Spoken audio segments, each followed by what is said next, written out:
लाल हवेली पर भी ऑपरेशन का मंसूबा शेख रशीद ने खबरदार कर दिया। ट्वीट में कहा, हुकूमत का अगला निशाना लाल हवेली है, उसके नतायज के लिए भी तैयार हैं। सियासत दुश्मनी का रंग इख्तियार कर चुकी, जिसके संगीन नतायज होंगे। दरवाजे बख्तरबंद गाड़ियों तो वोट भी तंदूर में पड़ेंगे। परवेज इलाही के घर पर जो कुछ हुआ वो निगरां वजीर आला का किया धरा है। शेख रशीद ने मुज़ाकरात को सुप्रीम कोर्ट से धोखा करार दे दिया। हवाए नफ्स की है हुक्मरानी, लुटेरा कर रहा है पासबानी।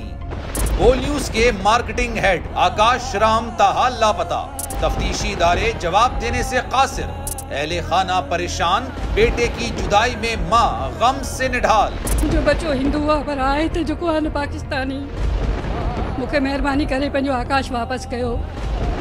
हुकूमत से बेकसूर और मुहिब्बे वतन बेटे की बाजियाबी के लिए फरियाद। आकाश राम के अगवा के खिलाफ अहले खाना की जानिब से सुप्रीम कोर्ट में दरख्वास्त दायर। सुप्रीम कोर्ट के चीफ जस्टिस उमर अता बंदियाल से आकाश राम के अहले खाना की जल्द समाअत की इस्तदा। मुश्किल की इस घड़ी में आलमी मीडिया ने भी उठाई आवाज।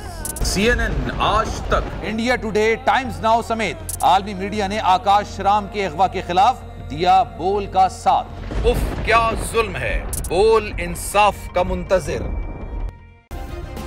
सब्सक्राइब करें और बेल दबाएं ताकि कोई खबर रह न जाए।